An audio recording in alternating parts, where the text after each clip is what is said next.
have style. If you just say, well, here I am, as a human being, how can I express myself totally and completely? Now, that way, you won't create a You've just given all, and you said it earlier, you don't want to use the word sacrifice, but you have committed so much time and so much energy into what is not your average gig. This is not a normal job, do you know what I mean? And because it's such a creative endeavor, you end up putting so much emotional attachment to it, you know what I mean? So you are just in it, heart and soul. All right, welcome back to the Owls Drum School podcast. We're here for 2023, the first episode of the new year, and we have a guest. We have our first guest on the podcast. You just heard a little snippet there at the beginning, and that is Mr. Kerry Edwards, a friend of mine, a fellow drummer, a fellow dad, really nice guy, wicked drummer. And we get into it in this conversation, talk about studio life, teaching life, dad life, how we integrate dad life into music or music into dad life, and lots of amazing info. We had a really, really good conversation. It was great to hang out for the hour that we spent, and I'm really glad we got to do it. So I'm going to let you get stuck in. Enjoy the conversation. Mr. Kerry Edwards. Here we go. The ADS podcast, Owls Drum School. I'm here this week. Well, this month. This is our first one of the year as well. 2023 is well and truly underway. We have a guest this week. We have a friend, fellow drummer, fellow dad, a ninja drummer. Kerry Edwards is with us. Hello. Thanks for having me. Nice one. Not at all, man. It's good to have you here. We were rolling a little bit before, so we might put in some of that funny stuff. Maybe I won't. Okay. I won't divulge what sort of morning I've had. But anyone with kids understands. It's been one of those mornings. Yeah. So, and Kerry definitely understands that because he's doubled up. He's double whammy. He's got two. Oh, mate. Yeah. Two feral children that just are absolutely mental and love to party at the earliest hours of the morning and don't stop. Yeah, my eldest is absolutely mental, man. He wakes up at 5, anywhere between 5 and 6, and it's just full guns blazing. And my youngest is quite good. She sleeps in till at least 7:30, which is, I think, reasonable. But Miles, man, yeah, he's always been an early riser. Okay, I don't know what it is about him, but he's just full fire early things. Yeah. He's got the fire, mate. He's got the energy. Yeah, exactly. So we're going to go in today. We're going to talk, as we always do, about drumming life, about dad life as well. I'm trying to point this podcast towards people like me and you who have had careers in music and now have families, and we're trying to balance that and juggle all that stuff. Yeah. And we're also going to talk a little bit about how we met, sort of a bit of our history. There's quite a cool story behind that, I think. I quite like it. We're going to dive into some of Kerry's projects, and we're just going to go with the flow and see how it goes. So let's do it. The opening question that I'm ask all the guests, and take this as you will. I'd like you to share a story with everyone about the earliest memory you have of falling in love with the drums, not necessarily just playing, but sort of realizing shit, wow, this is really speaking to me. Yeah, I mean, this is such a vivid memory for me because I know exactly when it happened and I can pinpoint the exact moment. And I'd just moved to the UK. I'd probably been here for, I don't know, three weeks. And one of my neighbors that I became quite good mates with, she introduced me to, I'd kind of heard Nirvana before, but she introduced me to Nirvana anyways, I would say so. And the moment I heard the intro to Smells Like Teen Spirit, I was just sold. And the groove as well, there was something about the groove that I worked it out in my head. Do you know what I mean? I understood the mechanics of it. And it was from that moment that I was like, yeah, done deal, sold. So yeah, very specific. And I remember it like it was yesterday. I absolutely love it. And still to this day, that intro is just the best thing for me. Yeah. And if you can, are you able to sometimes this is a bit of a tricky question, I guess, but are you able to pinpoint something specific about it? Was it the radness of it? Was it the aggressiveness? Was it the sound? Was it because I'm assuming it was, well, was it just audio? It wasn't an MTV thing, you just heard it rather than seeing Dave Grohl doing his thing? Yeah, I don't know. Maybe I was kind of coming into that age because I was 14. So I was coming into this age where yeah, maybe aggressive music was like becoming a thing for me, or just music in general. I think maybe just music in general, but definitely being a little bit of a teenager, you know, and I think it was the sound, or just like, yeah, just the vibe that tune gave. That was it for me. Yeah, totally. Yeah, I definitely resonate with that. I think for lots of, well, I've got older brothers, and my eldest brother was like big Nirvana head. So I remember sort of cruising around the house and hearing it coming from his bedroom, and just, you know, like, you're older. Well, for me, is your brother older or younger than you? He's younger, but, you know, acts older. So yeah, definitely resonate with that inspiration of hearing that music. And then obviously I mean, we could do a whole million episodes on Dave Grohl and what he's done in his career. But yeah, as a drummer, wicked and really inspiring for sure. Yeah, pure legend. And you're obviously not from England. You said you moved over. Tell everyone like where you're from. What's a bit of your story? Yeah, so from Johannesburg, South Africa, grew up there. I mean, my dad originally is from Wales. My mom is from Malawi. But my dad spent most of his life in Africa. I think like when he was 7 or something like that, his dad, so my grandfather, decided to take his whole family on a trip through the Sahara Desert. And somehow through, you know, his travels, he landed up in South Africa and met my mom. But yeah, so originally from South Africa, moved here when I was 14 in 98. Yeah, and I've never been back. Oh, wow. But that's been the journey, yeah. So I don't know what I call home, really. You know, England is definitely my home, but I still refer to myself as South African, I suppose. And when you say you've never been back, like quite literally, you've never been back? Yeah. Okay. I haven't had the opportunity or the funds, or just never had the opportunity, I suppose. Okay, cool. So yeah, like you say, England is your home, I guess. I guess it's like, I'm not from quite a forest field, but I moved over from Jersey in the Channel Islands like 10 years ago, around the time that we sort of met down in Brockley. So a similar, I mean, but I have been back many times. It's not not quite as expensive or as far to go, but I definitely resonate with that sort of like finding a new home in a different place, you know, and sort of having to settle with that. Yeah, absolutely. For sure. And then, so that kind of, there's obviously a lot probably in between being 14 and moving to England to when we met in Brockley, but let's zip forward a little bit to where we met. Me and Kerry met in Brockley.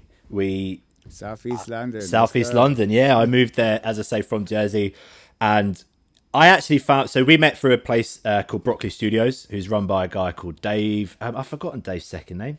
It's gone completely out. Dangerous Dave. That'll do. Dangerous Dave. If you're listening, you know who you are. Anyone who's around that area probably knows Dave. He is an awesome dude. He basically turned his house into a rehearsal studio. His dad was a pro drummer, and he just sort of invited all these. It seemed to me like it was a lot of drummers using his house. Like there was, well, in the sort of the group that we met, there was at least half a dozen of us, right? So yeah, it was a good drumming community there. Yeah, it was great, actually. There was all the daytime drummers, I think. That was the thing, wasn't it? So all of the drummers would kind of go there to teach or practice. So when the studio probably wasn't being used by all the bands and stuff. So you had a good link with all the drummers, the local drummers. That's it. And all of us struggling artists who didn't have day jobs would go down there and hang out and pay $5 an hour to hit some stuff with sticks. Yeah, exactly. Yeah, and that obviously developed. I really enjoyed that. And I think there's definitely a shout out to Toby for that, Toby Cowling, because I think he sort of instigated us all hanging out, and we'd go for Christmas beers and summer beers and all that sort of stuff. And that was a really cool time. I really enjoyed that. We haven't all got together in a long time, actually. Maybe we should, maybe this can be a catalyst for it. Reunion. Yeah, for sure. Reunion. So I was briefly explaining Dave turned his house into a rehearsal studio, and I think it still exists. He dug out the basement. It does, yeah. I recorded loads of bits and bobs there in the end. I've done some promo videos. I think all of us probably done bits and bobs throughout the years there. Yeah. His story with that studio was crazy, though, because it originally it was just the garden. He had that shed in the garden, wasn't it? That's right. And then I don't know how he came up with the brainwave to like dig a bunker under his house, which I think is just so mental. Super, the ultimate man cave under your house. Yeah, definitely. And he went like full send on that. He just committed, and I think they lived upstairs, him and his wife. And the rest of the That's place right. was a sort of reception room and hang out for us all to talk drums and make noise. Really good times. So really enjoyed that time a lot. I enjoyed living in the southeast of London. Yeah, me too. I think I'm done with London now. To be honest, Absolutely, I'm absolutely. pretty desperate to absolutely. get back down the coast. We're up here at the moment temporarily, but yeah, looking to go into to get back down to the sea. I need to be by the sea. Yeah, yeah. I'm enjoying living by the sea now. Actually, I didn't think being by the sea was going to be a thing, but yeah, I think once you've had a taste of it, yeah, it's difficult to kind of let go. So I miss London like huge, but I can only manage it for short bursts Yeah. now, and I'm just waiting to get home. And you're in Margate, right? So not quite Margate. I'm like in between Canterbury and Ramsgate. So I'm like out in the middle of the sticks. Okay. There's nothing here besides orchards and a pub and a post box. But yes, but super close to so many different coastal towns, which is great about this part of Kent. So we've got like Whitstable, Margate, Ramsgate, Broadstairs. Everything is like everywhere here is 20 minutes away, but you need a car. Yeah. Public transport's like few and far between, really. So you're pretty rural where you are, in comparison. Yeah, In comparison to absolutely. Brockley and Lewisham. Yeah. I was like the when we first moved here, the loudest things were the birds. Wow. Like incredibly loud. Yeah, I was like, took me a moment to kind of get used to it. You sort of used to like police sirens and stuff like that, which you get kind of used to living in London. But yeah, with I think if you had a phobia of birds, you'd be buggered out. Yeah. What's the movie Birds? That's the one that just came to my mind. So that kind of segues us nicely, Kerry, onto where you are in your house. You're currently in your studio. We're not filming this one, unfortunately, so people can't see it, but they can see it through your Instagram, which we'll link to, and we're going to discuss that a bit later.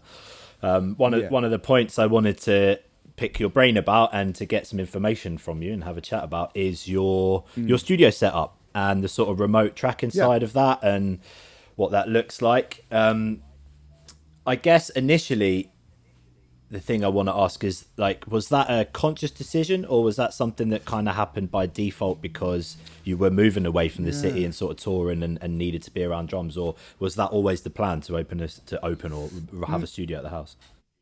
Yeah, so I think when I was living in London, I was desperate to have my own space because I was house sharing for a bit and I could have my kit there and that was fine. And then I moved in with my now wife and we were living in a flat, so I kind of needed a studio space. But when we moved out to the country, it was always part of the plan to kind of convert something in the house when we moved out here. But the whole remote recording thing wasn't part of the plan. I kind of like it just developed. Yeah, I suppose it wasn't part of the plan initially, but because I was making Instagram videos and starting off with like a little Zoom camera, and then it kind of graduated to a rubbish GoPro, and then and then I nicked a Motu interface off my bro, and the band I was touring with at that time, I nicked all of their drum mics and kind of set up stuff. But this wasn't until I moved, when I moved out here and had this space. It was initially for teaching and practicing, and then it just kind of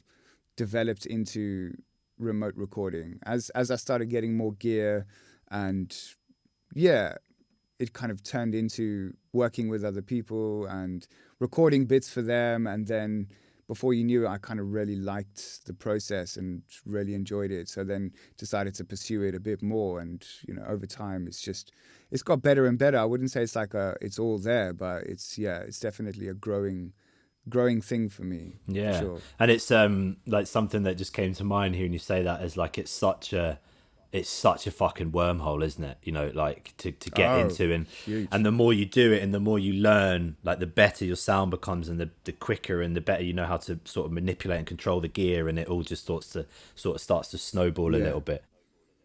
Yeah. A huge inspiration for me has been Ash Sowen, though, kind of watching his bits and just like, how is he doing that? And then just kind of really intrigued with his equipment and his process. And that's been huge for me, really, in terms of getting this remote thing kind of going. Definitely. If you could put a time frame on like having a blank room to what you're in right now, how sort of long roughly was that? Oh man. Or is it Well, still ongoing? yeah. Well, the shopping list is never ending. I think there's always bits of cool kit that you want and whatever. But the actual room, it's just a double garage that me and my dad. I say me and my dad. My dad mostly kind of, built the room inside the room. So the shell was there, and what does it say? It says, this meeting is being recorded. But okay, got it. So the actual build of the room took I think a couple of months, because he was just coming down here at the weekend, and putting the bricks up, and then getting all of the bits together, that's been a gradual process. All the bits of the gear, and and I don't think it's never going to end. So it could be 20 years now, and I'll still be, I really want this microphone. It's for a specific thing. Yeah, exactly. And it's like, baby, it's only 1,200 quid, and I really need it. Yeah. Exactly. You've built a skin inside a skin, like a proper studio, like with the cavity and all that. Exactly. Yeah. I mean, it is done a little bit ropey. It is a little bodge jobby. It's not 100% soundproof, but it's pretty dead in here, and it's good enough. It's good enough. I think it would be nice to kind of reshape it eventually, and maybe retreat it when I know a little bit more about what I'm doing. But for what it does now, it's great. It's the ultimate man cave, I suppose. Yeah, and there's so much to be said for, and we'll sort of get to this a bit later. Even just having that space, right? And even though it's never going to be perfect, right? It's always going to be an evolution, because we're always wanting to experiment and change and do things. But just having that dedicated space, I'm a big believer in having our environment set up for that, conducive to learning, conducive to growth, and being able to create ultimately, right? Here, where I'm here at the moment, I don't have drums. I'm actually bringing some drums home today from the studio for so I'm because I've got to a point where I'm well, again, we'll get to dad life. Had the baby, drums has kind of dropped off a little bit, and I'm itching. Do you know what I mean? Even just a little kick, snare, and hat, that's all I'm going to bring up, just so I've got that environment and I've got that space to sort of go to in those little 20-minute naps when she goes to sleep. I can come down and just put some grooves on and play along. Absolutely.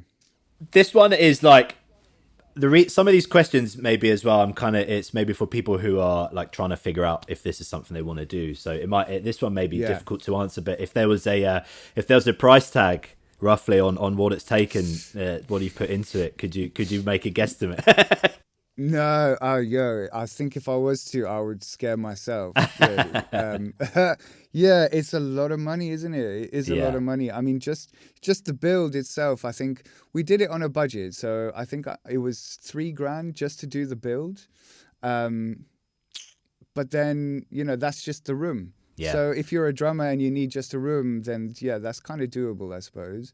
But $3,000 is still $3,000, that's still a lot of money. And then, all of the kit that goes with it. And I think if you were to buy it all in one go, you would have an absolute heart attack. But over time, do you know what I mean? So, over time. But it's definitely more than 15K, I would have thought. Yeah, just, because even drums, a decent set of drums is it's not cheap, is it? Totally, dude. And I think, it's not a cheap game we're in. It's not a cheap endeavor. No, it's that meme. What's that meme that goes around? And it's if you're worried about your kids getting into drugs and stuff, it's just teach them to play an instrument, because then they don't have to worry about it. They haven't got any money left. And I think exactly. I think that and I'm glad you separated those two, because I think I was aiming more of that question of the room, because the gear's ongoing, right? You can constantly update, and there's constantly new things you discover, this old microphone that this person used, or this preamp, or whatever it might be. So that's definitely nice that there's a sort of separation between those two outgoings. This one is something I think is super interesting, and I'd love to hear what you've experienced with this. Is some of the biggest challenges of trying to make a studio essentially, and record your drums in there. If you had to label some of the biggest pinch points or headaches, what would those be? I don't know. I think What in terms of, so let me understand the question, probably in terms of equipment or in terms of the process? Yeah, or? so thanks for I'll get a bit more specific. So I guess with let's do it with both. Like, so there's going to be headaches within the process. I know for myself, there's sometimes where I've had days where I go in and I just can't get a signal through the fucking expander or through the interface for whatever reason, and then you're like, ugh. Or I've had it recently where I'll like do stuff, and because I'm kind of in quickly and I'm trying to get stuff done again because of like family life, I'll record something and there's clicks and pops all over it, and you're like, fuck, like, you know. So I guess let's start with that. Let's start with the process. What would be some of the biggest headache points within the process that you've personally experienced? Yeah, I think exactly that. Just kind of, because we're in a rush, I think this is one of the things, right? So constantly trying to get it done quickly. So as a result, you make silly mistakes, don't you? And like, it could be a cable, man, just like one booky little cable somewhere in amongst all of it. Or, you know, recording something and then going, cool, that was a great take. And then listening back and then, you know, finding out that there's a pop in there somewhere and trying to figure out why, you know, or like, I think that is a headache. But learning to slow the process down for me has been good, you know, kind of taking my time a bit more, but also taking the time to kind of set it up so that it works, you know. I think I've got it set up now, so I have options, but I know everything is pretty much there. I can pretty much, once the mics are set up, if all of the cables are good, press record and get a half decent signal. But you still come across those issues though, you know. In fact, just setting up for this, I was testing out the mic and going, oh, that's a bit hissy, what's up with that? And then wiggling the cable, and then there you go, cable's done, you know. So those things I think you're always going to come across. But I guess it's knowing the process and kind of figuring out which is what's happening quickly.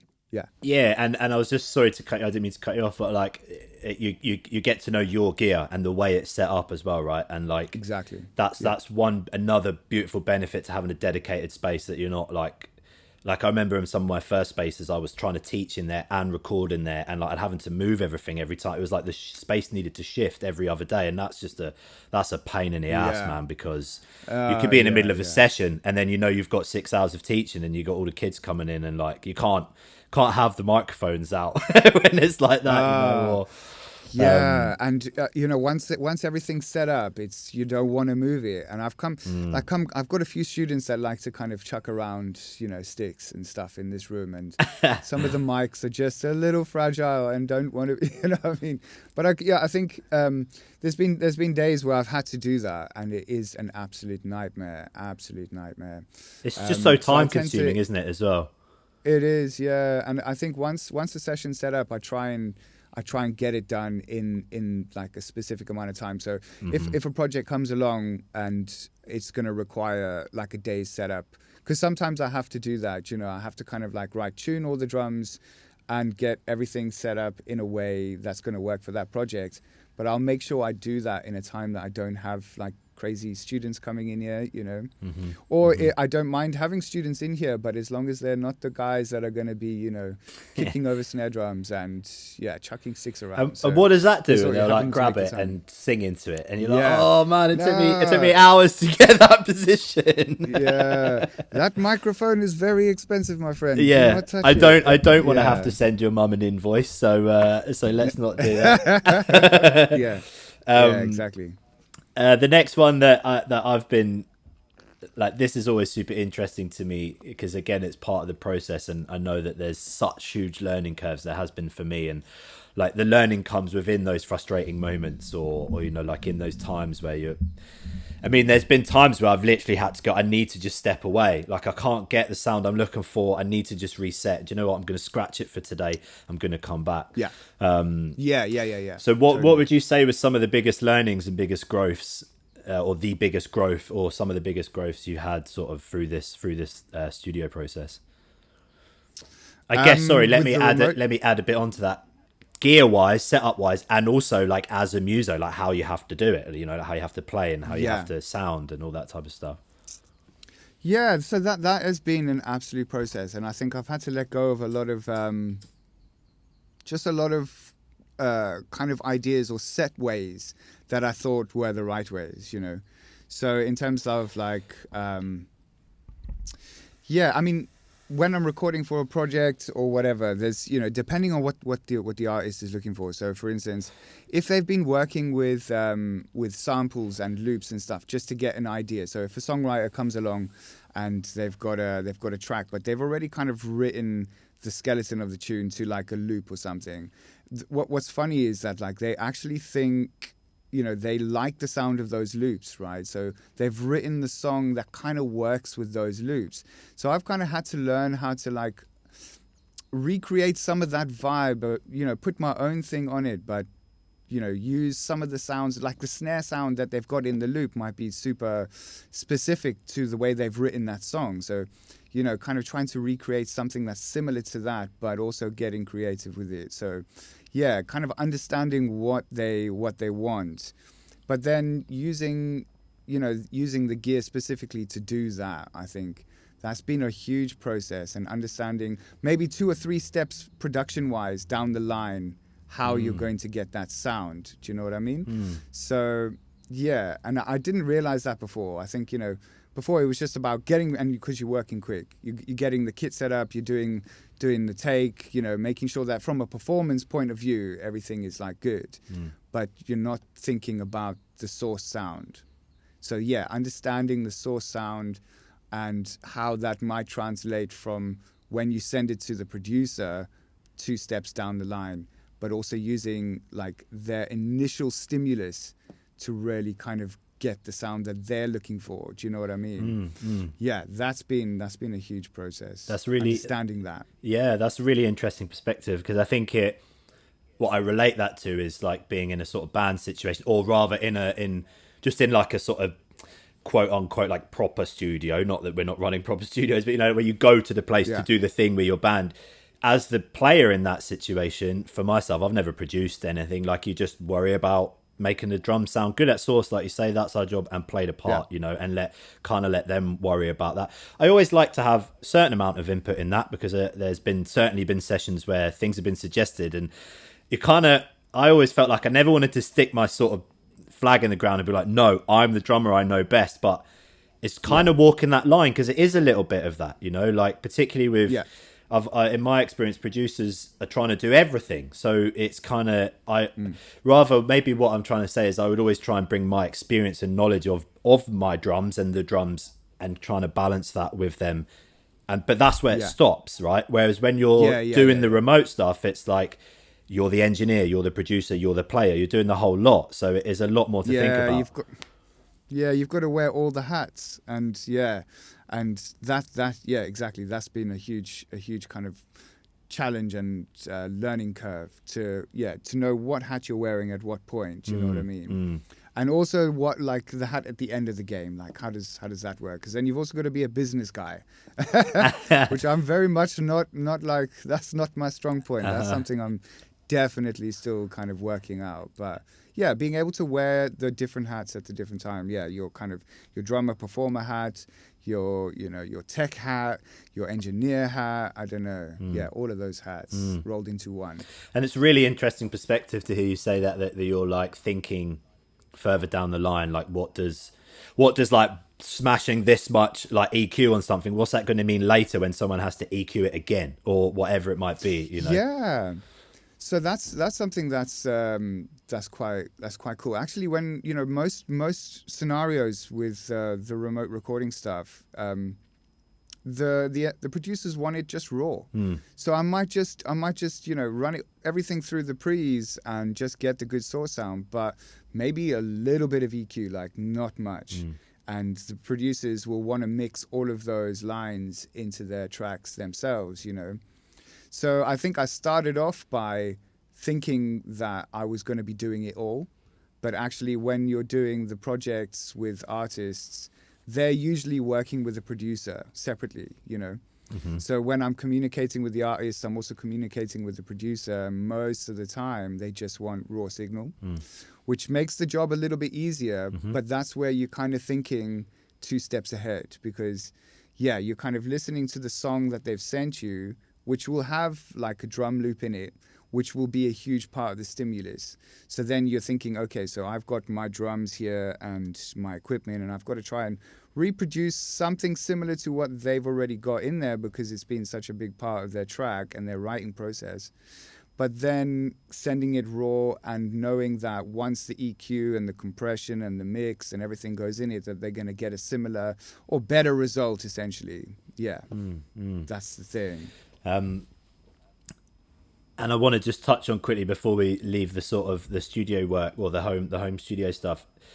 We spoke a little bit about it there, about the sort of business side of it. And I definitely agree with you that the sort of the business end of things is tricky. Again, especially when you layer onto it, you know, like the family life, there's bills that need paid and all that stuff. And also not just that, like the sort of practicalities of it, but also something that I've maybe not struggled with, but walked the line of is like my worth and how much do I think I should charge and that sort of side of it as well. And so if at all, I guess my question is going to be, if at all, have you and how have you been able to monetize the studio and sort of maybe even could look at this way of like recouping a little bit of that money that's gone into it, you know?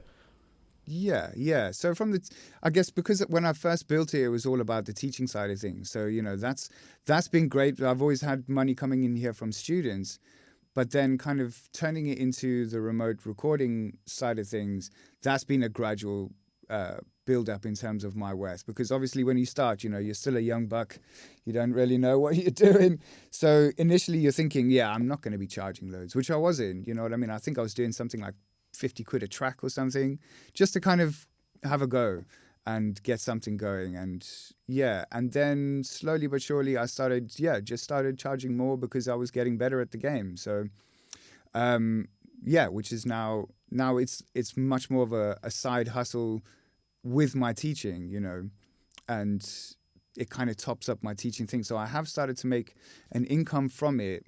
I think from the business perspective, it's like just turning that into a full-time gig, which I'm not there yet because of family life and having to have really solid income, which if I was to make the leap, you know, it would take a fair bit of work. And with the stage I'm at with my family and stuff, it's not quite possible. I thought I was going to do that over lockdown, but then I started realizing that it's going to take a lot more work. And another thing as well that I just think, and it's like, I don't quite see it this way because as like maybe as cliche as it sounds, but I do believe in the community around drumming, and I do believe it's kind of one for all and all for one. I don't really feel that there's much competition per se, but we're kind of you open a home studio, you're going up against the Ash Zones of the world, right? So it's like that when Fiverr. Yeah, as well. Yeah, there's millions of people out there doing this. Yeah. So, yeah, and I thought it was quite unique until I realized that no, it's not, man. Yeah. There's millions of cats out here doing this game. Yeah. And again, I kind of like, if I go into the negative thinking of that, it just squashes me, and I get like, oh fuck, like what's the point? And so I try to not let my mind sort of go too far that way, you know. Like you get like running a drum school in Brighton, man. It's like there's throw a stick and you'll hit a drum teacher or a music teacher. Do you know what I mean? So it's kind of what I try and do is lots of competition, lots of competition, and I think it's good. Like I think it's good in a way because it kind of brings the level up in many ways. But what I try and do is just stay in my lane, like almost to the point where I don't listen to many other podcasts. I don't really follow tons of drummers on my Insta because it's too overwhelming for me, really. You know, like we're not going to go too much into that sort of social media world just yet. But I think, the mantra I sort of try and use is just stay in your lane and focus on what you're doing and do it well, you know, and that hopefully speaks enough for itself. Well, absolutely. I'm a big believer of if you're doing something that you really enjoy, it's going to be a success. You know what I mean? And that's obviously subjective. Success is always subjective, isn't it? But I think if it's something that, and that's, I think being a drummer is probably, you started off with that in the beginning. And that's why we're here doing drums, because, we absolutely loved it. So, you know, it's a success in itself. But if you're well into it and you love it, you're just going to crack on, aren't you? You're not going to let anything else kind of get in your way with it. Until you have kids. I was just going to say that, until that anything else has tiny little hands and tiny little feet. And then it's like, I joke with my wife and I always say that So our daughter is 8 months old. It's our first one, and I call her the little hurricane because she just came in and fucking flipped everything upside down. Absolutely, For sure. absolutely, can totally get that. Wicked. So thanks. Yeah, I appreciate all that information on the studio. I know that that's definitely going to be useful to listeners, and even for me, there's things I'm going to take away from this and try and implement.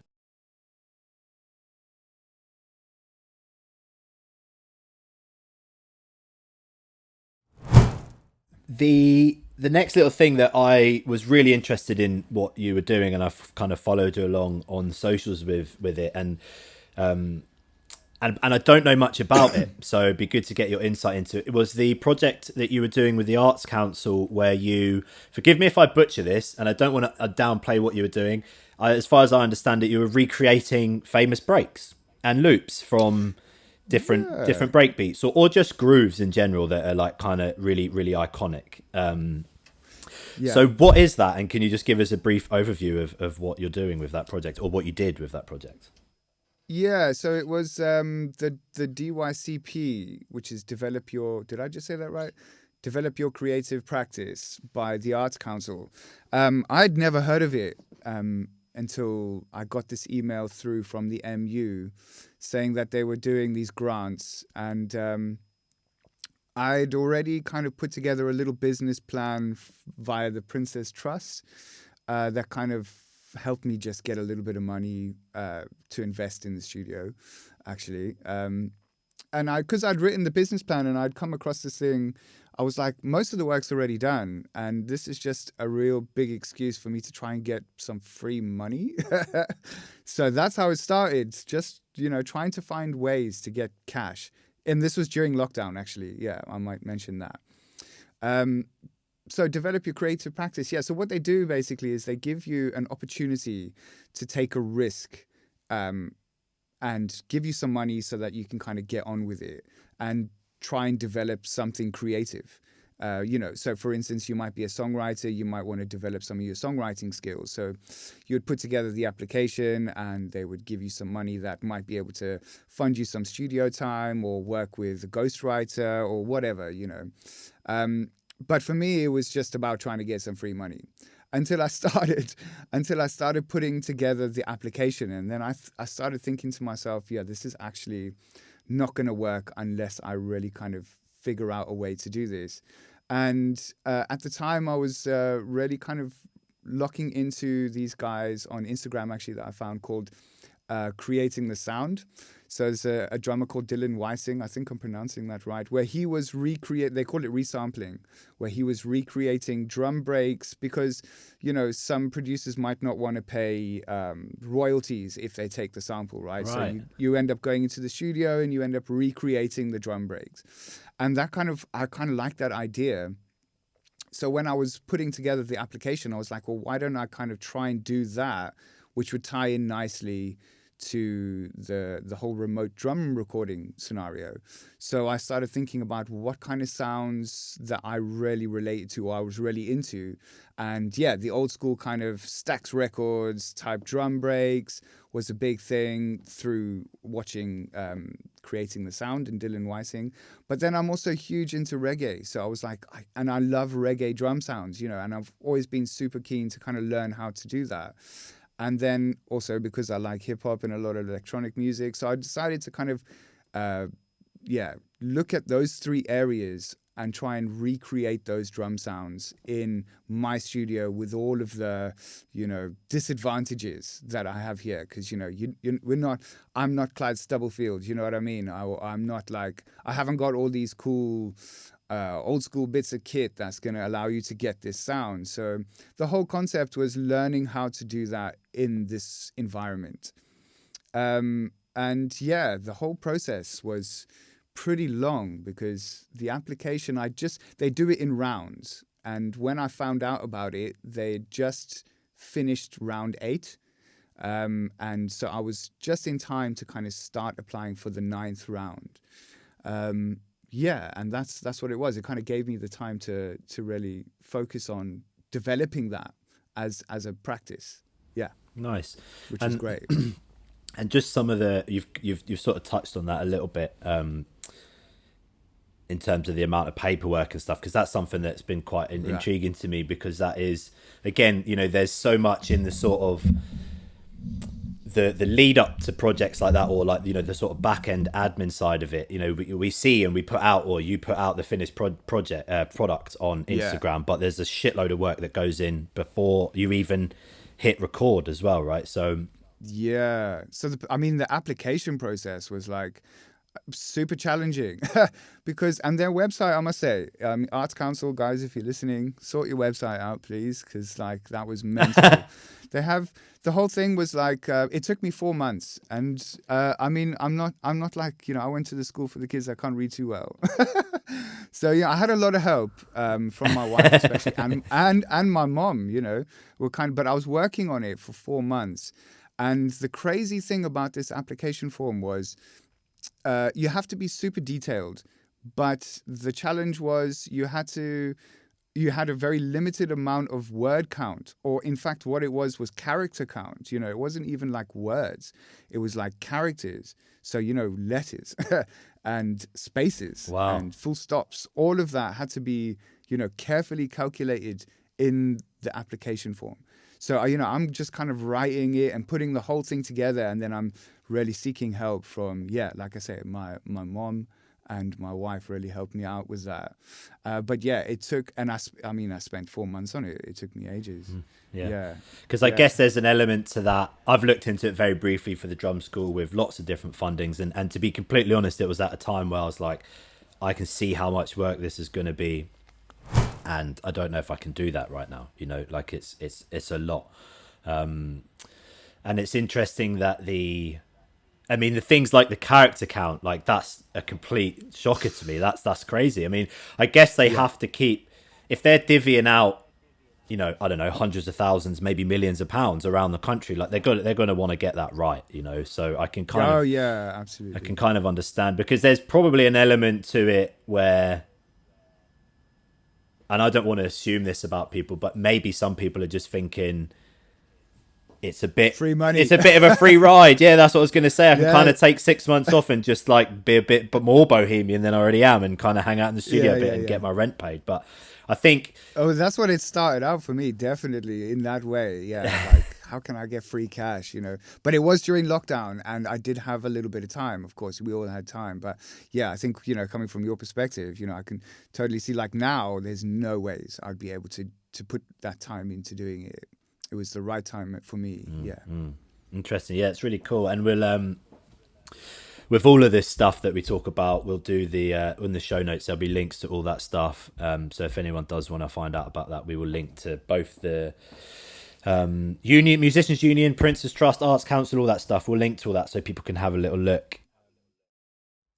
We're going to move through into probably one of the biggest areas that for me is very, very prominent in my life right now. And that is dad life. And this is something here we go. You know, I was kind of joking with my wife last night. I was sort of saying, I was like, as we've become parents and our social media becomes filled up with like parent stuff, I was like, it's fucking huge, isn't it? I was like, it's massive. Like the audiences for all that type of stuff. And that's not why I wanted to go into this sort of area. The reason I want to go into this area is because, like, to be completely vulnerable and open, I've really struggled in the last, 9 or 8.5 months of stepping away from touring, and I don't get to pick up sticks anywhere near as much as I'd like to, let alone not even 10% of what I was doing before Bonnie arrived. And for me, that's been a real mental challenge. Like, I would even say that there's been days or moments of where I'm thinking, I think this is actually depressing me, like maybe not clinically. I don't want to speak to that too much because I don't know too much about it, but there was some fucking hard days and fucking hard moments, to go from absolutely. Basically my life since I was 13 has been solely dedicated to figuring out this thing of how do I get... Oh, that's my watch going off. We'll have to leave that in. From going like just all guns blazing every moment of every day, trying to figure this thing out of like, how do I like build this life, to quite literally like a hard stop. So there was there's been loads of poignant moments, but one of the biggest moments for me was I got, I got called. So I was obviously working with the jewelers, and we were doing like amazing things, and I'm really proud of everything we achieved, and everything's very amicable there. I decided to leave. It was my time to sort of, again, because of dad stuff. So we had just, I'll tell two brief stories. We played Wembley this year, which was last year now, which was fucking epic to say the least, So big, massive show, biggest show of my life ever. Maybe ever will be as well. And my wife was, basically 9 months pregnant, 8.5, 9 months pregnant, right? So, get the call any moment, mate. Almost quite literally. We played Wembley on the Saturday night, so all this big build up, all the rehearsals, get to the thing. My parents are there, wife's there, all the friends are there doing the thing. We're driving home that night, and I could see that my wife was really uncomfortable in the car, and I kind of said to her, I was like, I can sense that you're putting on a bit of a brave face here, because you know how much of a sort of night this is for us all, Next day, kind of went away a little bit. Monday morning, Bonnie's like, wow, I'm on my way, mate. Yeah, so we woke. So then we won't go into a birth story, but woke up that Monday morning. Basically, played Wembley Saturday night, came off stage at 11. Bonnie was here at 6 p.m. Monday, so it was just like, wah bang, quite a big weekend. That's good that she gave you the time to do the gig. She came out. We always joke. She could hear it. She was like, "I'm fucking coming." She's like, "Let me out, man. I want to see this. I want to see this." So we went through that whole like insane amount of feelings and emotions and all that stuff that comes, like when your baby's coming, and sort of starting to process that. And I was still touring at the time. I still had dates in the diary. I hadn't fully committed yet to the I'm stopping. We needed to figure out what I was going to do. I couldn't just stop like hardline. We need money coming in, so it was we had to sort of make a bit of a plan, and started to make a plan. And then a week later or whatever it was, I get a phone call from Gentleman's Dub Club manager, like, do you want to come? Can you come and do a show? And I was like, yeah, sure. Oh, dope. Yeah, really, really cool, man. And obviously, I'm kind of like in the lounge downstairs, and I'm like shouting upstairs, babe, can I go Germany next week, kind of thing, knowing that I'm not really asking. I'm kind of I'm more informing. But and it turned out to be Summer Jam Festival in Germany, which I went to when I was like 20 with my best mate, and it was like epic festival. And sure enough, 10 years later, I'm playing it, right? So anyway, do this mad show. It was really, really good, super fun. I literally walk down the steps off the stage, and my phone goes in my pocket, and it's my wife, and she's like, the baby's like, Bonnie's going nuts in the pram. She's trying to get her to sleep. But it was like one of those moments, where I've just come off the stage of this epic gig, and then I've got the two loves of my life like losing their shit on the other end of the phone. And that was, I think in a way that was more poignant than the Wembley thing, because it was almost like, right, this is what life looks like now. That was kind of the first initial realization of like, I can't be on a bus in Germany when we've got a 3-week-old baby at home. Do you know what I mean? It was like, can't do it. And that was the moment that I kind of was like, right, for now, this is what the next stage is going to look like. So that's kind of like the reason I'm telling those sort of stories, is that was the initial like bang, again, the hurricane impact of dad life for me. Can you share a story, if you've got anything similar, maybe not as tangible as like being at a gig, but like what was the impact of fatherhood, that initial sort of slam that changed your life as a musician? I think I can't really pinpoint it down to one thing like you expressed there, but for me it's been a gradual thing. I mean, we moved down to Kent, and we don't have a support now. We do have like a little bit of a support network through the NCT classes that you go to, but in terms of family and stuff, we don't have that. So for me, I think, and at the time actually, my gigs were kind of slowing down. I think I was working with a band based up in Hartlepool way, and that was coming to an end with my retainer. All of that stuff was just kind of, shutting down. And I was still doing a little bit of gigs. I think I was working with, at that time, shortly after that band collapsed, with Marcella Detroit from Shakespears Sister, and doing some teaching as well. So it was pretty hectic, but slowly but surely I kind of just started to move into hustling more for the teaching. And because I was new in Kent, I was kind of traveling up to London to do these shows with Marcella and teaching up there, and then coming home and doing dad stuff. And but obviously that was all going to finish at some point as well. You know, these gigs don't last forever. So I started hustling more for the teaching. And then before you knew it, that just kind of exploded down in Kent for me, more so than the gigs did. I think I was just, applying more pressure on looking for solid teaching work. And as a gradual thing, that's just started to happen. I just started to teach more and started to focus less on gigs. And that's been quite good. Actually, as a dad, I think I've realized that that's been a better fit for me. Not having to stay out until ridiculous o'clock. And also, Miles, my eldest, when he was born, my wife also had a really tough time getting him out the house. He hated the pushchair. He hated the car seat. We couldn't drive. She couldn't drive him anywhere without him absolutely throwing a fit. Wow. Okay. So, it was super tough for her. And I think, just all of that just kind of boiled down to the fact that, I needed to kind of focus more here rather than, trekking around the country on gigs and stuff. But it all kind of fell into place, I think. Not through one catalyst, but just...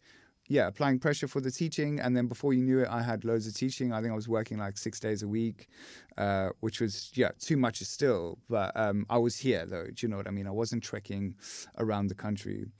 And, that's been a thing, I think. But as a result as well, not really missing gigs so much. Actually, just being around here with the family. I mean, they are mental, and there is a meme going around at the moment, I swear. There's coming home to see your family, and there's just madness, absolute madness, and you're thinking to yourself, oh God, I want to go back to work. Yeah. But that's in a nice way, I think, Yeah, for sure. So that's been my journey with that, really. It's interesting, you touched on a point there that's been a big thing for me, is that the presence of and not just the physical presence, right? Bonnie's getting to a stage now where today, my wife needed to sleep in, so I was like, cool, I'll take her in the morning as best I can. So I need to put her in a little chair while I have my shower, and I'm doing all those things, and I try and squeeze in a little 5 minutes of breath work if I can every day as well, or some kind of meditation to just reset. And she's just getting more and more conscious and more aware of things, right? So when they're the little squish ball in the first month, you can kind of just doom scroll a bit when you're knackered because they're just asleep on you. But the older that she gets, you can't get away with that stuff. And actually, I want to less as well. I don't want to just doom scroll when I'm hanging out with her because, again, we're out the house all week, so I want to be there. But it's that presence of... because I racked my brain for so long of how can I make this work? How can I still tour? How can I do all this? But the truth of it, the hard truth is that you can't. Well, you can, right? So I'll rephrase that. You can make the choice to if you want to, but that's going to have implications on this side of your life, right? And the kind of balance between those two is we have to give so much, or I'm learning that I have to give so much, and I try to not use the word sacrifice too much, but there is a lot that needs to be sacrificed, and rather realigning that focus into different areas of your life, and that's actually a good point. That something that I wanted to talk about with that is kind of two questions rolled into one, but I'm trying to figure out what it is that's actually causing me that sadness, if you will, or that longing to be back to where I was playing and sharing it. Is it the hedonistic sort of free life of being on a tour bus and kind of doing what you want? There's a mad schedule, but it's kind of a bit of a paradox because it's you're on this mad schedule, but you're kind of free to just be who you want to be at the same time. It's quite strange, isn't it? But and I'm trying to figure out is it that part of it? Is it the adoring fans screaming back at you? Is it the being surrounded by musos and just constantly talking about music all the time? Or is it that pride badge as well of I get paid to play? That was a big thing for me. I don't have a quote unquote normal job. I'm a muso, and I'd love to see and hear what your perspective is on that now that you're in a studio, and I'm assuming that most of your time is playing by yourself, right? We're not always certainly Yeah, in a remote yeah. session, you're by yourself. You got stuff going on in your ears rather than that live interaction. Can you just Yeah. speak to that a little bit? What do you think it was for you that kind of was the sort of biggest pain point of stepping away from that? Yeah, so I think, you've just given all, and you said it earlier, you don't want to use the word sacrifice, but you have committed so much time and so much energy into what is not your average gig. This is not a normal job. Do you know what I mean? And because it's such a creative endeavor, you end up putting so much emotional attachment to it. Do you know what I mean? So you are just in it, heart and soul. And then leaving that is hard. Absolutely, it is hard.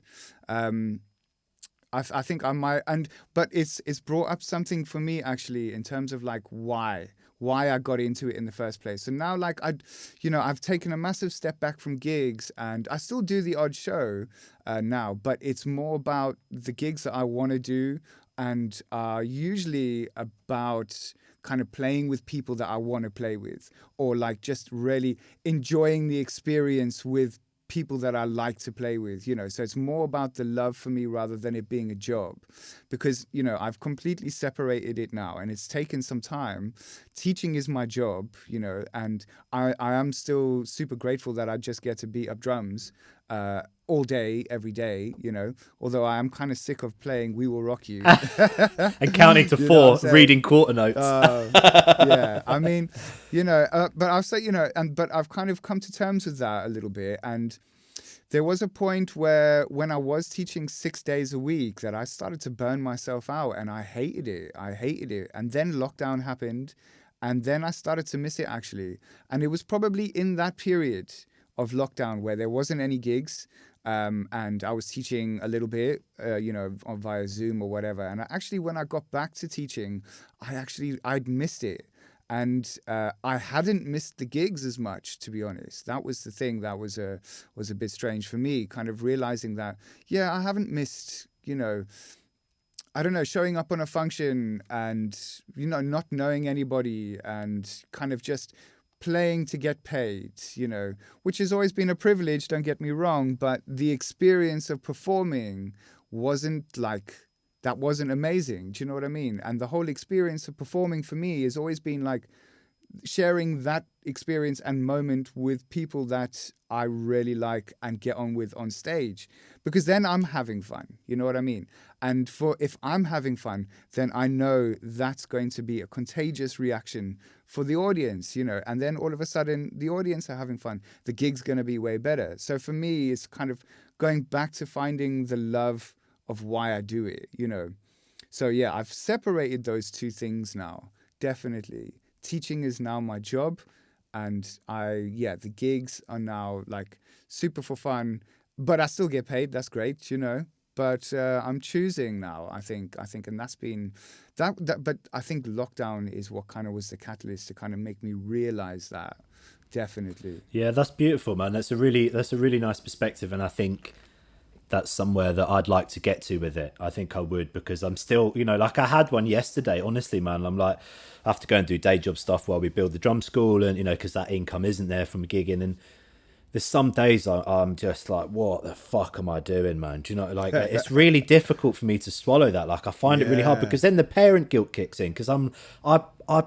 die for my daughter. Do you know what I mean? I love her more than, I can't even explain it, but it's a pulling thing, and maybe that's just what parent life is like. As I go further into this journey, that's just going to keep developing. And well, you put so much time into it, that's been the thing. And like you say, you've been doing this since you were like 13, 14 or whatever. Exactly. And there's so much identity tied to it for me, like that's been a huge one of like, I think I even, in some of the really dark moments, I'm going to be really open here. Like I expressed to my wife, I was like, I feel like a part of me's fucking died, man. Like I feel like empty. Do you know what I mean? It's really surreal, and I've never really felt like that. But then tied in with this overwhelming joy and love and emotion from like going through this process of becoming a dad as well. It's very intense. All of it's very intense, and it. Hence my like intensity doesn't. Sorry, carry I was on. just going to say, hence my need for like meditation, and like, because otherwise my mind would just fucking explode. I think. Yeah. That intensity doesn't die. You know, that it doesn't, like, the challenges just change. I think one thing. I think also, you know, I realized that I'm just zonked, so tired by the time I finish a day now. That, you know, just the thought of even going and doing a gig is just mate, like, yeah. Bro, Yeah. no, I'm all right. In it, and or so even tired. like getting home from a show at 3, 4, 5, 6, and your wife's like, "There you go, there's a baby." Like, you're not going to be able to sleep till 2 like we used to. Do you know what I mean? It's like, no, the day's started now. So yeah, it's definitely some challenging things with that. And I think again to like touch on what you mentioned, which is really beautiful, is the, like, going back to why I picked up those sticks at 13, you know, like, because it genuinely, I wasn't thinking about making a living. I was aware, my granddad was a session musician, so that sort of side of my family, my mum grew up in a household where that was kind of the norm of him working in hotels and all that type of stuff. But when I started playing the drums, it wasn't because I wanted to be pro. It was because genuinely, as cheesy as it sounds, I just fucking couldn't get enough. Like I'd eat it if I could, literally. Do you know what I mean? So I could totally consume it as much as possible. Absolutely. But then that turns into looking at the different avenues and what it was, and like, I'm super grateful for what music did bring me. You know, I've been some fucking cool places, cool stories, amazing things, amazing experiences. But ultimately, I think I did start to come away from. I didn't turn up to those gigs, you know, like, because I only loved playing music. Like, I was there because they were paying me, you know, and that balance starts to switch a little bit. And it. Do you know what? There was another moment that just came to me. We were playing up in Manchester. I was at the UK drum show for the weekend, and I was playing in Manchester, so it was like drums weekend. And I was watching a support band, and I was quite literally almost in tears. And the reason for that was because I was looking at my drums behind the support band drums. I've got my Porter and Davies, I've got my SPDSX, I've got all the shit that I ever wanted when I used to flick through magazines, right? And I was just like, I'm not happy. And that really, really fucking hit me in the gut, man. I was like, whoa, like, I've got to listen to that, you know, like, I have to look at that. If I just ignore that and plow through, that could end up worse than the process it probably would have ended up worse than the process I've been through from sort of stepping away from it. And that was quite a poignant moment. And I think there was a lot of, there was maybe a bit of grief that I was processing in that, because there was something that I devoted so much time to, and it wasn't giving back everything that I'd quote unquote wanted and hoped that it would give back to me, right? Because I think I'd gone too far for myself. Everyone's individual. There's people that do this for the rest of their lives, and great. And like, I'm not saying it's the same for everyone, but for me, the love and the reason I was turning up to those shows, and the way I was playing, and the way the energy and the love I was putting into it was changing, and that was a big pill to swallow initially, but I'm glad I did sort of listen to that, and that's probably tied into, but Bonnie wasn't here then, so it would have been tied into this dad stuff that was like impending on, you know, but yeah, really interesting, and this really interests me, and that's why I kind of specifically chose you know, and I'm going to aim to have all our guests. They have to be a dad, but like, if they're parents and they play drums, that's what I want to talk about. I think it's really interesting, you know. It is a good topic. I think, I've definitely found myself at a couple of shows where I've walked away from a show going, oh man, I get enough grief at home with 2 feral children. You know, I don't need to be coming here to do this. Like, you know, even if you are paying me and I love playing drums, like, no, I'd rather choose, to not have to deal with that again. In something that you absolutely love, you know, because you love drums, you love playing music, but if you're not having a good time at work, totally, and dad life is hard enough already. And also, like you just said as well, you know, the thought of doing like last night, it's Saturday today. Last night, we're just both exhausted on a Friday. The thought of, the thought of fucking jumping on a bus and driving up to Liverpool for 6 hours, doing a show, and then coming back is just like, nah. I'm not even sure if I would physically be able to do that right now. I think that would be too much, you know, like I physically would just be completely exhausted, and And then there's the repercussions of what that means when you get home, because you're going to be a miserable dude because you're knackered. You know, you're not again back trying to be the dad and that we're sort of aiming to be. That I don't think I would have the energy for that right now. I think it's a bit unrealistic, and I don't want to be. I want to live a life that's true to who I am, but I also want to be the right type of dad that I want to be and the right husband that I want to be, and that's also quite important because I've chosen that. This didn't happen by chance. Do you know what I mean? Well, actually, Bonnie was a bit was a bit of a whoopsie by chance, but But you got married though as well. It's one of those progression. Same thing for me. You got married, you know, and then what's the next step? You know, you're not going to get another goldfish, are you? Well, exactly. Do you know what, dude? So we got like Bonnie's our little hurricane dude. Fuck, we got married on the Saturday, and then on Wednesday found out that we were pregnant. Like it was just like bosh. No. Wow, so in fact, my wife was pregnant at the wedding. We just didn't know. We had no idea. She was like little tiny thing inside her tummy. So it's all been the last like 18 months for us has been pretty not more than anyone else. I don't mean to imply that, but just pretty nuts. Okay, we're sort of rounding up a little bit here, so I want to be conscious of your time, and we've both got babies that need probably fed and bums wiped and stuff. So you can keep me here all day. We'll both go back to our wives and be like, "Fucking hell, he was running really late, and then he kept me there for like 8 hours. I couldn't believe it." So a question that we've kind of touched on a little bit, but I think I'd like maybe just sort of briefly, because there's another thing that I want to talk about, which is a bit more fun, but is practice time. This is something that I want to. This is like, you know, the holy grail for all musicians. We're not going to talk about necessarily your process in too much depth, or maybe we can. But I guess the question that I want the answer to, or your opinion on, your view, is are you managing to find time to practice, and if so, what does that look like these days? Yeah, that is so challenging. Man, is it challenging. The answer is just no. Well, I think, you know, I'm one of these guys that like I go through phases with practice. So I binge practice, and then I won't touch it for a moment, but that's when I'm just like expelling all of this creative stuff that's from all of the practice that I've done. But being a dad now, that is definitely way harder. And what I find myself doing is like, practicing in like super small bursts, like in between students, you know, or maybe for half an hour in the evenings sometimes, you know. The practice time has definitely decreased massively. And that, I think, is going to be a huge, and I'm still trying to fight that challenge, you know. Because, first of all, I'm done. I'm so tired.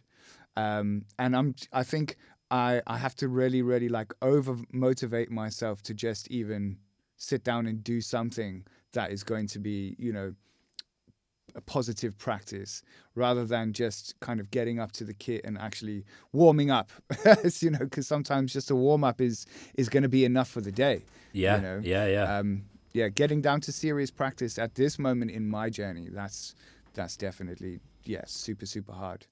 And I don't know how, you know, some cats I think can do it, you know, practice as soon as they get home, put the kids to bed, and then session another 3 hours before going to bed at 11 o'clock and getting up at 5. But for me, that's tough. It is, mate. And I think the reason that intrigues me as well is, again, because like I say, it's kind of the holy grail, isn't it? Like how the best practice routine, or yada, yada, yada, all that stuff. But something that I've always, or not always, so I was the drum tech kid back in the day, like one of the original sort of forms of the sort of music degree, back in Acton in northwest London. I remember drum tech. And I still to this day I'm trying to like shed this sort of story that we were sold, that like, and it was almost quite this literal. They would say to us, when I say they, it was a vibe at the college. I'm not saying anyone specific said it, but if you're not practicing 4 hours a day, then you ain't worth shit.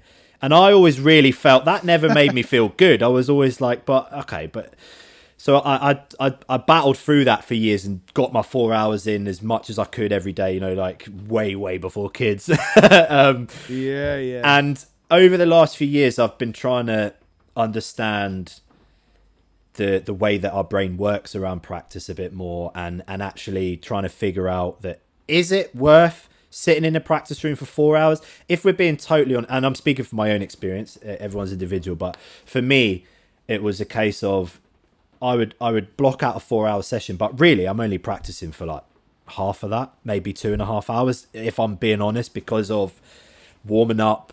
If you go into a pay per hour room, you got to set the fucking drums up the way you want them. You know, like you're probably going to need to go like to the toilet or eat some food, whatever it might be, right? So I started to dive into a little bit of research into like how long can we actually focus for, like as humans, and with our brain construct, and a lot of the stuff that it wasn't a deep dive, but like I was trying to learn a bit more. And actually, for me, I whittled it down that really I can dedicated focus for about an hour at a time before my like need for something kicks in, whatever that might be, whether that's the loo, food, a phone call, a cymbal changer, whatever. Whatever it might be. So flicking through books, trying to find the stuff you're practicing, like it all compounds these little 5 minutes, you know. And the reason I got so detailed with this was because I was paying by the hour for a practice room. So I was like, I'm paying, like back to Dave's in Broccoli, I'm paying for a 4-hour block, but I'm using an hour of that to probably chat to you or Toby or Ben or Dave, or do you know what I mean? Like I started to actually get a little bit more detailed with it. And so that's why I like talking about it, because I don't think there's any one holy grail for practice. I think it's so individual. Yes, there's systems we can use, and there's different like broader overviews we can implement on our practice system, but everybody learns individually, and we know this as teachers, right? There's no one way to teach. There's no one way to teach a person to learn, and that there's no one way for us to learn either, right? So I'm trying to. I think it's really interesting to see how much is being done in those short periods of time, like. And it's even more poignant now because I'm a 5 a.m. club. I got to get up at that time if I want half an hour to myself, because it's just not going to happen for the rest of the day. So if I'm lucky, I'll get in and hit a pad or whatever. And I'm trying to just be ninja focused in that time and not do the thing I was hugely guilty of, like, I'm going to practice this and this and this and this and this, and like it's just completely fucking overwhelming. You're not going to do it all in one session. So trying to really refine and be like, I'm just focusing on stick control for the next 6 months, or I'm just focusing on my bass drum technique. And actually, when I'd done that, and this was before Bonnie, but I only will practice like 3 sort of topics now a year.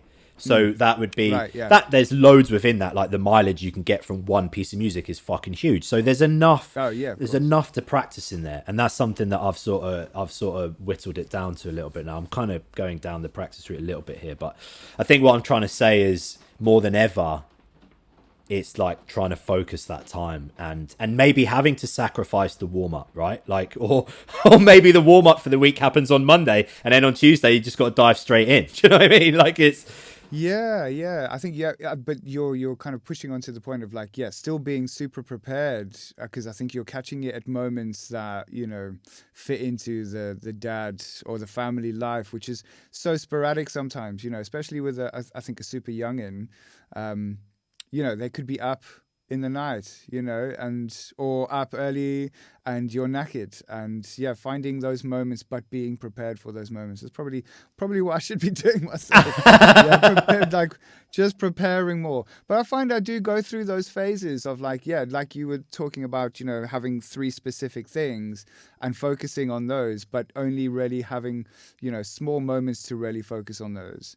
So, but one thing I found kind of cool was, I think, was it maybe last year, I bought this book, the Anakin Niles practice pad book. And so, you know, in my time that I do have, like, for instance, if a student doesn't show up, you know, I'll just crack that book out and I'll do half an hour, or you know, because coming into my studio, actually, when I'm in the house, I mean, it's only over there, you know, it's like, it is still a mission, you know, if I've got a baby monitor there, and I've got to be, my baby monitor won't. I should probably fix that. Get a baby monitor in the studio. But so, you know, I've got to be available in the house. I don't have a kit in the house, you know. So finding something like that's been pretty cool for me. The Anakin Niles practice pad book, and things like that. I think, you know.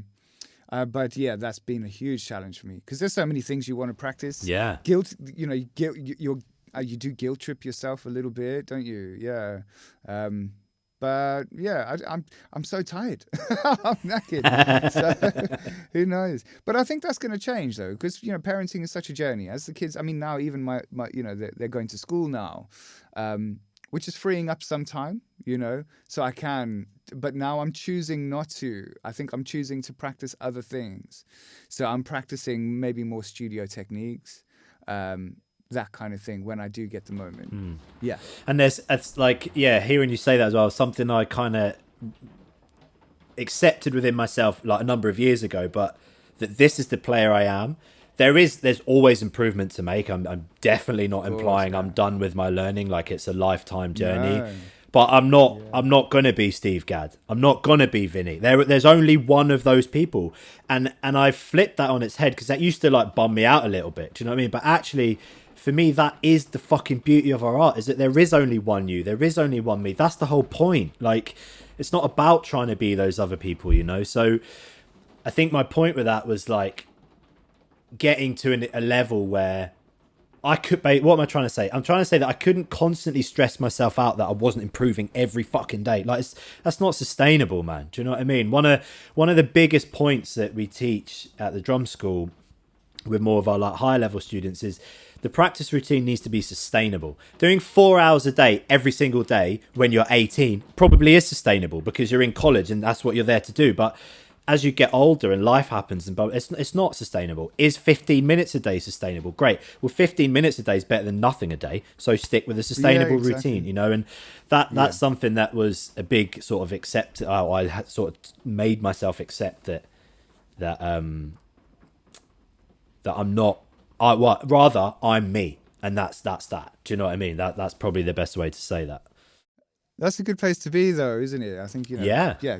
Just understanding that you as a drummer, you're only going to be able to offer your expertise as yourself, and that's your USP, isn't it?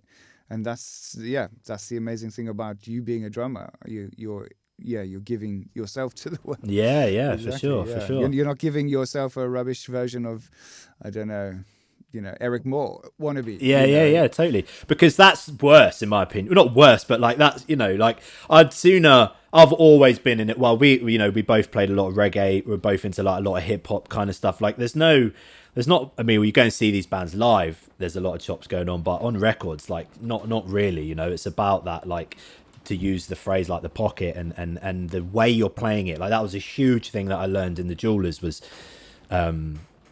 I thought I knew reggae and ska, and wow, like getting into a band with some Jamaican dudes is a bit of a fucking learning curve. Yeah. But lots of growth in that as well. Also, you did a great job though, playing some wicked reggae. Yeah, thank you. Yeah, I was lucky for that opportunity that you sent my way to come and play with those guys. Yeah, it was great. Yeah, that was the Jewelers was an interesting journey for me for sure. I mean, it was definitely the biggest, like, highest profile thing I've done. Again, never say never, but maybe ever, out of choice. But some great things, and I was lucky enough to learn, like lots of things from the guys in that band who are like, who I would consider like real authentic Jamaican music. Well, they're London born, but like Caribbean descendant and real like.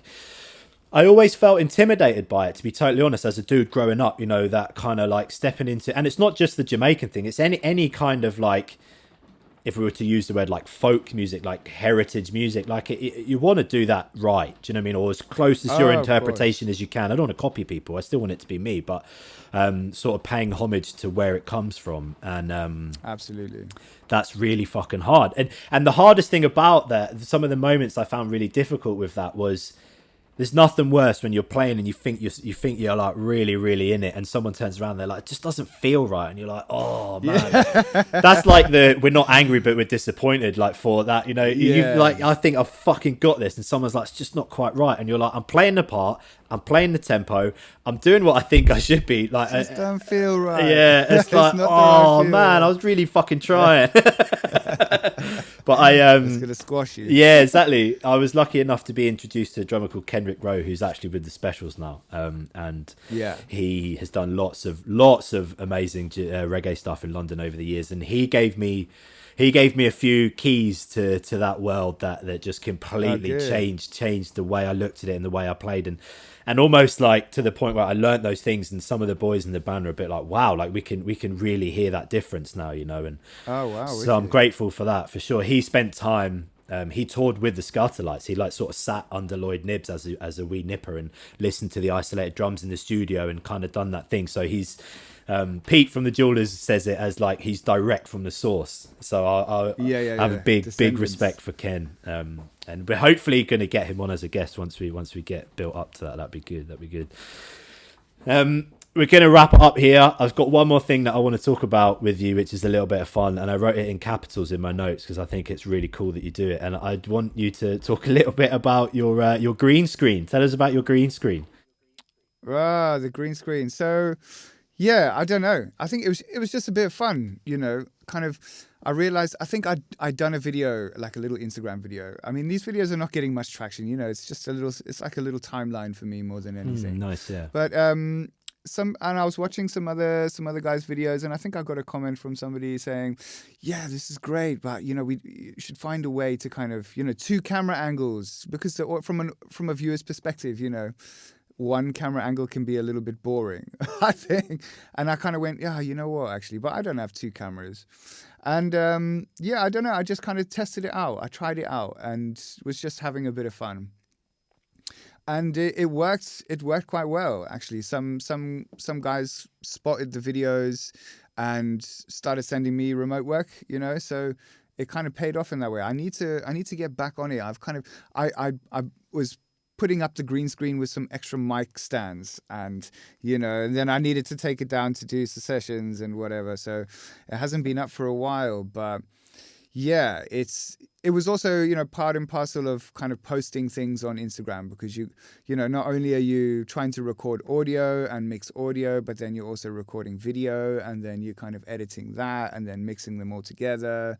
So yeah, it was all just an experiment really, and trying to make the videos better, I suppose, and then getting creative with it, making it a little bit more fun for me. So I learned a little bit about, you know, is it keying? I still don't even know the terminology of it. Just a green screen, and then you put some pictures on it. But yeah, so some of the editing stuff was, you know, it was all a learning process, and yeah, it was more fun to experiment with it for me. But yeah, I should do it again. I should pop the screen up and yeah, come up with, because I've got some ideas actually now. I've been thinking about the last couple of weeks, kind of what can I record, because yeah, and trying to find new ideas, and yeah, so the screen might go back up actually. We'll see what happens. I think it's great, and that's why I wanted to just like touch on it, because it's I just think it looks dope. Like when you get that reggae collaboration you've done. And then you've got like the sound system on some of the dub stuff that's happening going behind it. I think it just looks dope, and I think it's a really, really nice touch in it. Yeah, it was just to kind of boost the videos up a little bit, because one camera angle in a you can make it look lo-fi. I mean, my camera skills are not great, and my camera's not great. So something to make it look kind of half decent, I think was the name of the game. Yeah, nice. And it's kind of and it's a bit of fun too, right? Like it's kind of there can be lots of seriousness in like high level musicianship, and I think it's also important to have fun with it too. I think that's super important. Yeah, it makes me watch old cartoons, because I was kind of, you know, going back and watching like old school cartoons, and then, you know, nicking that stuff. I should say nicking, but, you know, downloading it off YouTube, and then just chucking it up there, you know. Yeah, so from that perspective, it was lots of fun actually. And maybe this conversation will spark you to do a little bit more. Watch this space. So we're going to wrap it up, because I've got more things to do, and as I'm sure you do too. I've really enjoyed it, Kerry, man. I was really looking forward to thank you. Just chatting drums and chatting dad stuff, and learning more about your journey and your process, and I guess getting to know you a little bit better as well. Where can people find you if they want lessons, if they want records, if they want drum tracks on their records? Give us the spiel. Tell us where we can find you. Website Do I have one of those still? I think I do. Yes, the website is No, wait. Let me double check that, bro. It's been ages since I've even checked my website. It's KE Drums. Yeah, kedrums.co.uk, or is it .com? Let's double check. It's funny with the website, though, because, I set it up ages ago, and it has generated some work, But I think most things now are coming through your social media. So yeah, Instagram, Kerry Edwards, Facebook, Kerry Edwards. But KE Drums is the website, which is kedrums.com. And on there you can kind of contact me for teaching or remote recording, and there's videos up there and, all of the kind of stuff that you might want to see to get in touch with me, for sure. Cool. And that's what I was going to ask. I was going to say, if people want a lesson, if they're in the Kent area, then they can get that through there as well. We will link all that stuff in the show notes. And that's us. It's a new year. First podcast is done. It's been a real pleasure, Kerry. As I say, I appreciate your time, brother. I appreciate all your info and your insights. And we'll link up again soon. Yes, wicked. Well, thank you for having me. And yeah, we'll look forward to 2023. Let's see what happens. For sure. Nice one, brother. Take care. Take it easy, dude. Bye, Peace. mate. Bye. There you go. My conversation with Mr. Kerry Edwards. I really hope you guys enjoyed listening to that as much as I did recording it. It was great hanging out with Kerry, having a chat. I found it really refreshing and inspiring to speak to someone who's sort of walking a similar path, and knowing that there is light at the end of the tunnel around my drums. We can spend... It just looks different. I guess that's the thing I took away from that conversation, is it just looks different now. If you did enjoy it, please take the time to just leave us a quick review and a rating. It really helps us build this podcast and helps it reach more people. The further we can spread the message, the better. If you want to come down and have a lesson, either online or in person, head to owlsdrumschool.co.uk. You'll be able to book yourself in there for a lesson with either myself or one of our teachers. Or you can learn on demand. We have a selection of video lessons available on there as well for the more sort of intermediate to advanced drummers. And that's it for this week. In the meantime, I hope you're keeping well. I hope you're getting to play drums. Stay happy, stay well, and I'll see you in the next one. Peace.